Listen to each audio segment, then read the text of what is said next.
When we talk about genius, most of us picture a specific image, right? Someone with an impossibly high IQ, a walking encyclopedia, maybe a bit socially awkward, but undeniably brilliant. We think of straight A's, rapid fire answers, or inventing something completely new. But here's the thing, psychology tells us that genius, real genius, often whispers rather than shouts. It hides in plain sight, tucked away in subtle psychological traits, in the everyday quirks of how some people think, feel, and behave.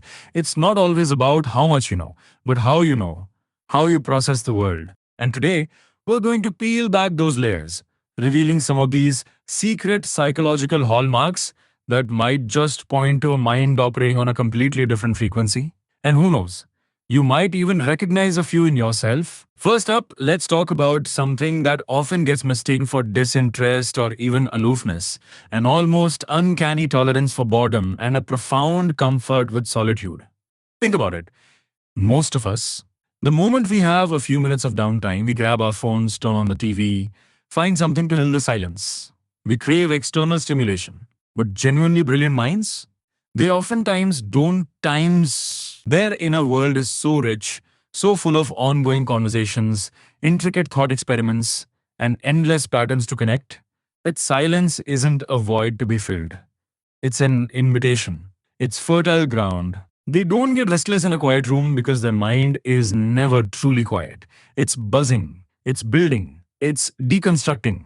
This isn't just introversion, it's a deep self sufficiency in thought. If you know someone who can sit for long periods seemingly doing nothing, just staring into space, lost in their own head, completely unbothered by the lack of external input, that's a powerful psychological signature. It means their brain is its own most compelling entertainment.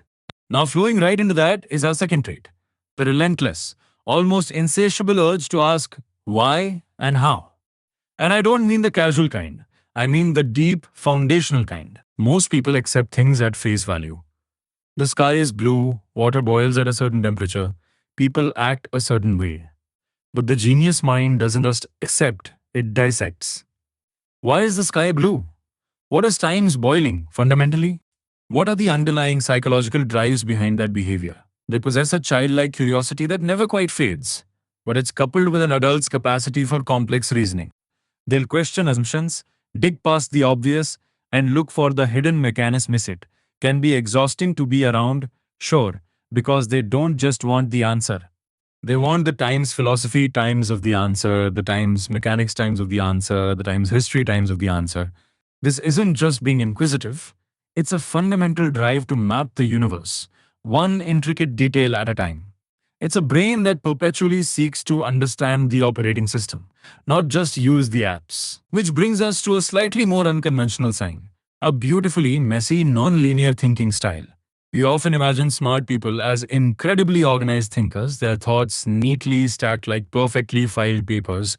But for many genius minds, it's more like a vast, interconnected web or even a chaotic explosion of ideas. They jump from one seemingly unrelated concept to another, make connections that others entirely miss, and their thought processes can seem, from the outside, frankly disorganized. Imagine someone trying to explain an idea, and they veer off into an anecdote, then bring in a historical reference, then suddenly connect it to a completely different field of study, only to circle back and illuminate the original point in a breathtaking new way. That's not a scattered mind.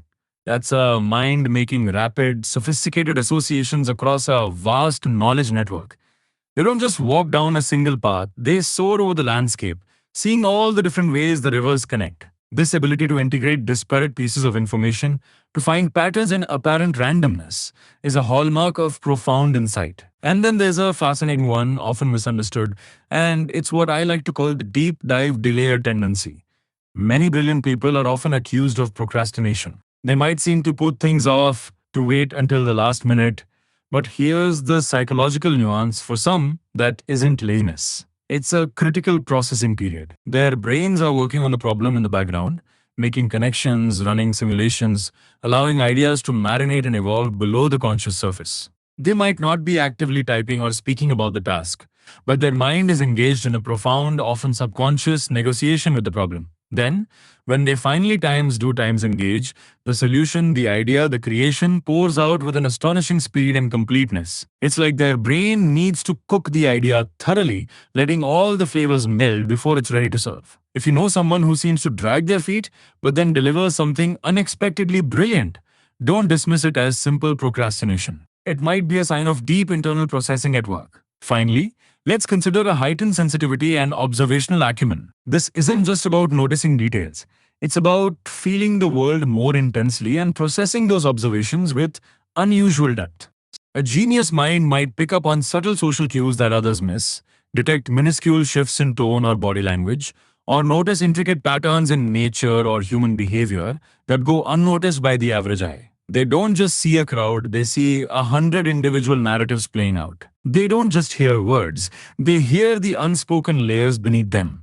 This intense sensitivity can sometimes be overwhelming, leading to emotional intensity or even overstimulation. But it's also the engine of empathy, of artistic insight, and of scientific discovery. By noticing more, feeling more deeply, and processing more thoroughly, they have more data points to connect, leading to more profound insights about the human condition and the universe itself. So, the next time you think about what makes a genius, look beyond the obvious. Look for the person comfortable in their own quiet thoughts, the one who never stops asking why, the mind that draws connections you never saw coming, the individual who seems to delay but then creates something truly profound, and the one who experiences the world with an almost overwhelming richness. These aren't just quirks, they are often the secret, silent indicators of a mind operating at its own remarkable, extraordinary level. And perhaps, just perhaps, you're looking at one right now.